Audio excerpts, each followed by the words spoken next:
Hello viewers, welcome to our channel. నేను మీ చరణ్ పరిమి. ఏపీలో ఐపీఎస్లని ఎందుకు శిక్షిస్తున్నాడు చంద్రబాబు? ఇది ఒక బిగ్ క్వశ్చన్ అనమాట. 16 మంది ఐపీఎస్లకి ఒక విధమైన శిక్షలు విధించాడు చంద్రబాబు. ఐపీఎస్లు పోలీసు డిపార్ట్మెంట్ శిక్షలు విధించాలి, కానీ పోలీసు మీదనే ఇప్పుడు చంద్రబాబు గారు యాక్షన్ తీసుకున్నారనమాట. ఒక రకంగా వాళ్ళందరినీ అవమానపరుస్తున్నాడు. సో ఎందుకు వాళ్ళని అవమానించడానికి పూనుకున్నాడు అనేది ఇప్పుడు ఇంట్రెస్టింగ్ టాపిక్. ఇది పెద్ద రచ్చ జరుగుతూ ఉంది నిజం చెప్పాలంటే. సో 16 మంది ఐపీఎస్ అధికారులు గత ప్రభుత్వంలో పనిచేసిన వాళ్ళ మీద ఇప్పుడు ఫోకస్ చేసి వాళ్ళందరినీ తన హిట్ లిస్ట్లో చేర్చి ఇక వాళ్ళకు ట్రీట్మెంట్ మొదలుపెట్టారనమాట టీడీపీ ప్రభుత్వం. వాళ్ళు టీడీపీ ప్రభుత్వాన్ని ఏం చేశారు, వాళ్ళు ఈ ప్రభుత్వానికి కలిగించిన ఇబ్బంది ఏంటి, వాళ్ళు హిట్ లిస్ట్లో చేరాల్సినంత అవసరం ఎందుకు వచ్చింది అనేది ఇప్పుడు మనకున్న చర్చ. ఈ 16 మంది ఎవరు ఏంటనేది చూద్దాం. రాష్ట్రంలో ఎప్పుడూ లేని విధంగా మొట్టమొదటిసారిగా ఈ ఐపీఎస్ అధికారుల కోసం ఒక మెమో జారీ చేసింది పోలీస్ డిపార్ట్మెంట్. సో ఆ మెమో ఏంటంటే డీజీపీ పేరు మీద వచ్చింది. అందులో ఈ ఆఫీసర్స్ అందరికీ ఇంతవరకు ప్రభుత్వం వచ్చి 2 నెలలైంది, ఇంతవరకు వాళ్ళకి పోస్టింగ్ ఎక్కడా ఇవ్వలేదు. సో వాళ్ళందరూ కూడా పోస్టింగ్ కోసం ఎదురు చూస్తూ ఉన్నారు. గత ప్రభుత్వంలో ఆయా జిల్లాల్లో వాళ్ళు ఎస్పీలుగా ఉన్నారు, అలాగే కొన్ని శాఖలకి అధికారులుగా కూడా ఉన్నారు, డైరెక్టర్స్గా ఇట్లా. కానీ ప్రస్తుతానికైతే వాళ్ళెవ్వరికీ కూడా పని లేదు, ఇంట్లో ఖాళీగా కూర్చొని ఉన్నారు. వాళ్ళకి పోస్టింగ్ వస్తుందేమో అని చెప్పేసి ఎదురు చూస్తూ ఉన్నారు, కానీ ఈ ప్రభుత్వం పోస్టింగ్ ఇవ్వడం లేదు. సరే ఇక ఇవ్వరేమో అని చెప్పేసి కొందరు వీఆర్ఎస్కి ప్రయత్నించినా కూడా అది కూడా అవకాశం ఇవ్వలేదు. సో ఏం చేశారు అంటే ఇన్ని రోజులు ఆపి ఇప్పుడు ఒక మెమో రిలీజ్ చేస్తే ఆ మెమోలో వాళ్ళు చెప్పిన విషయం ఏంటంటే, మీరందరూ కూడా ప్రతిరోజు కూడా డీజీపీ ఆఫీస్కి వచ్చి హాజరవ్వండి, ప్రతిరోజు కూడా మీరు వచ్చి అటెండెన్స్ అక్కడ వేసుకొని వెళ్లాల్సిందే. ఉదయం నుంచి సాయంత్రం 5 వరకు డ్యూటీ టైమింగ్ ఏదైతే ఉందో ఆ టైమింగ్లో పని ఉన్నా లేకుండా మీరు అక్కడ హాజరవ్వాల్సిందే అని చెప్పేసి చెప్పారు. సో ఆ టైమింగ్ అంతా కూడా పని లేకుండా వాళ్ళు ఖాళీగా అయినా సరే అక్కడ కూర్చొని ఉండాలి ఆఫీస్లో. ఇది వాళ్ళకి ఇచ్చిన పనిష్మెంట్. ఎందుకు ఇది పనిష్మెంట్ అనాల్సి వస్తుంది? పని లేకపోతే హ్యాపీనే కదా అనొచ్చు. కానీ ఒక క్యాపబుల్ ఆఫీసరు, ఒక ఎస్పీలని, ఒక జిల్లా స్థాయిలో జిల్లా మొత్తానికి వాళ్ళొక రక్షణ అధికారిగా ఉన్న ఎస్పీలను తీసుకొచ్చి పని లేకుండా కూర్చోబెట్టడం కన్నా అవమానకరమైన విషయం మరొకటి ఉండదు.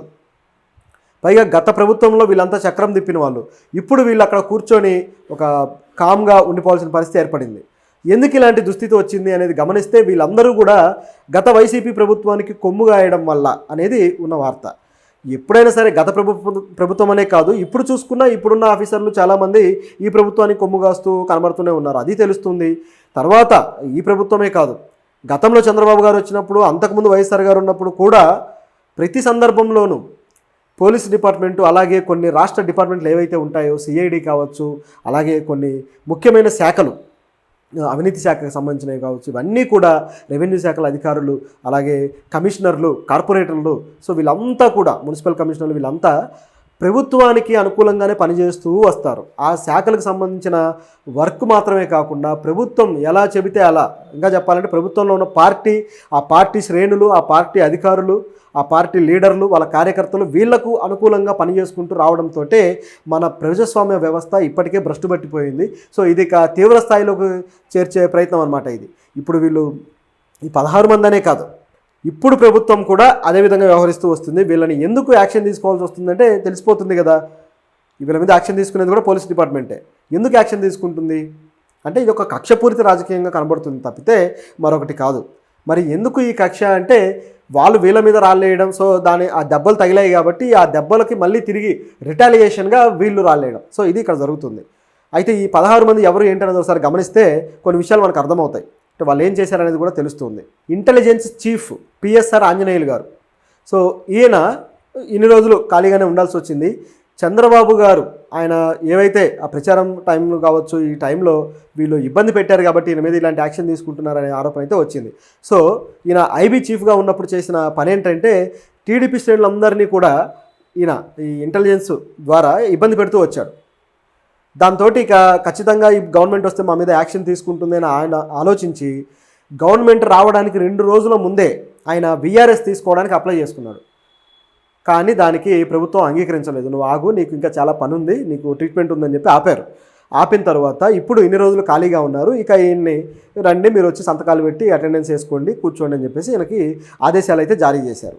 ఆ తర్వాత వచ్చేసి పివి సునీల్ కుమార్ గారు, ఈయన సిఐడి డైరెక్టర్గా కూడా చేశారు. సో ఆయన సిఐడి డిపార్ట్మెంట్లో ఉన్నప్పుడు ఆయన రఘురామకృష్ణంరాజుతో ఎలా వ్యవహరించారు, ఆయన్ని తీసుకువెళ్ళి ఆయన మీద 3rd డిగ్రీ ప్రయోగించడం కావచ్చు, ఆయన కొట్టడం కావచ్చు, ఇదంతా కూడా ఆయన తన మీద ఇట్లా హత్యాయత్నం చేశారని చెప్పేసి ఆయన కేసు కూడా పెట్టారనుకోండి. ఆ కేసులో సునీల్ కుమార్ గారితో పాటు జగన్ని కూడా ఆ హత్యాయత్నం కేసులో పెట్టడం జరిగింది. సో ఇది ఆ కేసు. సో ఈయన డైరెక్ట్గా కూడా పివి సునీల్ కుమార్ గారు డైరెక్ట్గా కూడా ఆ మీడియాలో ప్రతిపక్షాన్ని గురించి అనేక వ్యాఖ్యలు చేశారు. అంటే అప్పట్లో టీడీపీ ప్రతిపక్షంగా ఉంది కదా వాళ్ళ మీద. సో ఈ విధంగా చేయడంతో ఆయన అగ్రెసివ్నెస్ అంతా కూడా ప్రభుత్వానికి ఏ విధంగా అనుకూలంగా ఉంది అనేది చాలా క్లియర్గా కనపడింది. సో తన గొయ్యి తానే తీసుకున్నట్టు అయింది. సో ఆయనకు కూడా ఇక రండి వచ్చి సంతకాలు పెట్టండి అని చెప్పారు. సో ఈయనతో పాటు మరికొంతమంది గౌతమ్ సవాంగ్ గారు, సో ఆయన కూడా ఏ విధంగా చేశారనేది అందరూ చూశారు. సో ఎడ్యుకేషనల్ కమిషనర్గా ఆయన కూడా కొన్ని బాధ్యతలు నిర్వహించి ఆయన కూడా ప్రభుత్వానికి ఎంతో అనుకూలంగా ఉండడము ఇదంతా కూడా చూసాం. సో ఆయన దాంతోపాటు మరికొంతమంది డీజీపీగా చేసిన సునీల్ కుమార్ గారు ఉన్నారు కదా. సో ఆయన తర్వాత ఏడీజీపీ ఎన్ సంజయ్. సో ఈ సంజయ్ గారు కూడా ఇట్లాగే ప్రభుత్వాన్ని ఇబ్బంది పెట్టడంలో కీలకంగా వ్యవహరించాడు. ఇంకా ఆయన చేసింది ఏంటంటే డైరెక్ట్గా చంద్రబాబు గారు అరెస్ట్ తర్వాత డైరెక్ట్గా ఆయన వెళ్ళిపోయి హైదరాబాద్లోను అలాగే ఢిల్లీలోను ప్రెస్ మీట్లు పెట్టాడు. ఆయన ఆధ్వర్యంలో జరిగిన అరెస్ట్ అది. సో ప్రెస్ మీట్లు పెట్టి ఆయన అనవసరంగా ఏపీలో జరిగిన దానికి హైదరాబాద్తో ఏం సంబంధం, ఢిల్లీకి ఏం సంబంధం, అక్కడికి వెళ్ళి దానికి ఒక ప్రచారం కల్పించడానికి ప్రయత్నించాడు అనమాట. సో మొత్తం ఇది జాతీయ స్థాయిలో అలాగే మొత్తం 2 రాష్ట్రాల స్థాయిలో ఇది న్యూస్ అవ్వాలి అని చెప్పేసి వాళ్ళు చేసిన ప్రయత్నం. ఆ విధంగా చేయడంతో ఆయన ఈ అత్యుత్సాహానికి బుక్ అయిపోయాడు. ఆయనతో పాటు మరికొంతమంది రిశాంత్ రెడ్డి, రఘువీరారెడ్డి, పరమేశ్వర్ రెడ్డి, జాషువా, అన్బురాజన్. సో ఈ ఎస్పీలందరూ కూడా గత ప్రభుత్వానికి అనుకూలంగా పనిచేశారన్న లిస్టులో ఉన్నారనమాట. అన్బురాజన్, సో ఈయన విషయంలో అయితే జగన్కి గతంలో ఒకసారి రాయి తగిలిందని చెప్పేసి ఆ రాయి దాడి ఒకటి చేశారు అని చెప్పేసి వార్త వచ్చి తర్వాత దానికి ఆయన ఆ బ్యాండేడ్ వేసుకొని కనిపించడం ఇదంతా చూసాం కదా. సో ఈ ఎలక్షన్ క్యాంపెయినింగ్ జరిగినప్పుడు అది రాయి అని చెప్పేసి దాన్ని కేసు బుక్ చేయడం, కొంతమంది అరెస్ట్ చేయడానికి ప్రయత్నించడం కూడా చేశారు. సో దీంట్లో కీలకంగా వ్యవహరించిన ఎస్పీ అన్బురాజన్ గారు. నిజానికి అక్కడ జరిగింది ఏంటంటే ఒక పూలమాల వేస్తూ ఉండగా గీసుకుంది అని చెప్పేసి అది కూడా ఒక వార్త అయింది.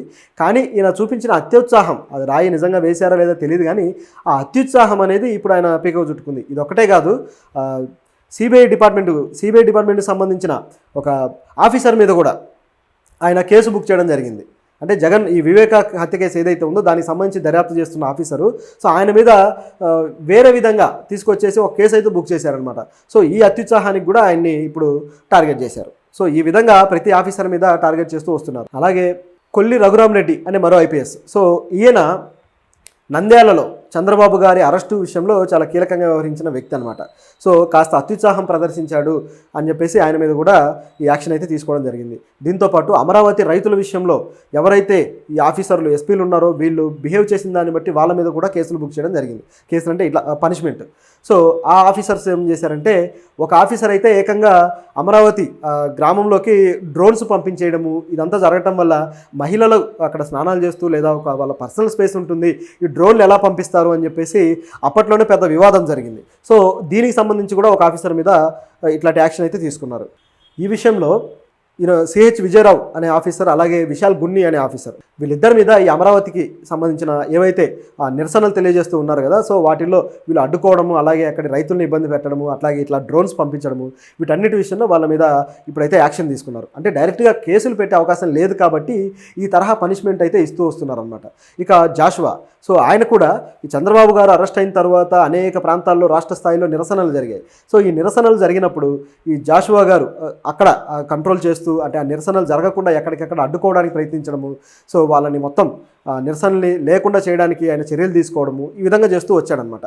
సో అందువల్ల ఇప్పుడు జాషువా గారి మీద కూడా ఇలాంటి యాక్షన్ అయితే తీసుకున్నారు. ఈ విధంగా 16 మంది ఎస్పీలు ఇట్లా బుక్ అయిపోయారనమాట. సో వీళ్ళకి ఇక ఏం చేయబోతుంది ప్రభుత్వము, ఇదే విధంగా వాళ్ళకు డ్యూటీలు లేకుండా సాగదీసినా ఎక్కువ రోజులు సాగితే వాళ్ళకి అలవాటు అయిపోయి అది కూడా ఎంజాయ్ చేస్తారు.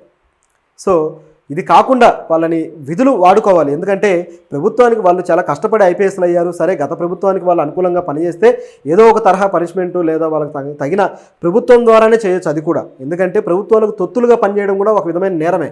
అది రాజ్యాంగం ప్రకారం చూసుకున్నా కూడా అది కూడా తప్పే. కాబట్టి దాని మీద చట్ట ప్రకారమే యాక్షన్ తీసుకొని ఆ తరువాత మళ్ళీ వాళ్ళని విధుల్లోకి పిలిచి వాళ్ళకంటూ ఒక బాధ్యతలు అప్పగించి వాళ్ళని ఉపయోగించుకోవాలి. ఎందుకంటే వాళ్ళు ఈ ఐపీఎస్ అడ్మినిస్ట్రేషన్ సెక్టార్లో ఉన్నప్పుడు వాళ్ళకున్న తెలివితేటలు కావచ్చు, వాళ్ళకున్న ఎక్స్పీరియన్స్ కావచ్చు, ఇవన్నీ కూడా రాష్ట్రంలో శాంతి భద్రతల్ని కంట్రోల్ చేయడానికి ఉపయోగపడేవే.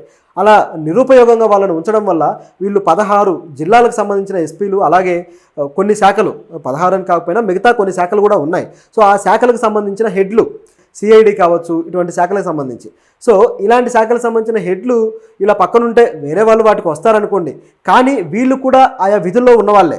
ఆ జిల్లాలకు ఎస్పీలుగా ఉండి వీళ్ళు విధుల్లో పార్టిసిపేట్ చేయకపోతే వీళ్ళ పరిస్థితి ఏంటి? సో ఇది ఇక్కడ ఉన్న క్వశ్చన్. సో ఖచ్చితంగా వీళ్ళను ఉపయోగించుకోవాలి, వీళ్ళకంటూ విధులు వేయాలి, లేకపోతే వీళ్ళని కొంచెం ట్రాన్స్ఫర్ చేసినా బాగుంటుంది. సో వేరే వాళ్ళు ఉన్న జిల్లాలకు కాకుండా వేరే ప్రాంతాలకు ట్రాన్స్ఫర్ చేసినా వాళ్ళ డ్యూటీలు వాళ్ళు చేసుకుంటారు. సో ఇది ఇక్కడ ఉన్న పరిస్థితి. ఇలా నిరుపయోగంగా ఉంచడం మాత్రం కాస్త ఇబ్బందికరమే. మరి ఇది ఇంకా ముదిరి ఏ స్థాయికి వెళ్తుందనేది చూడాలి.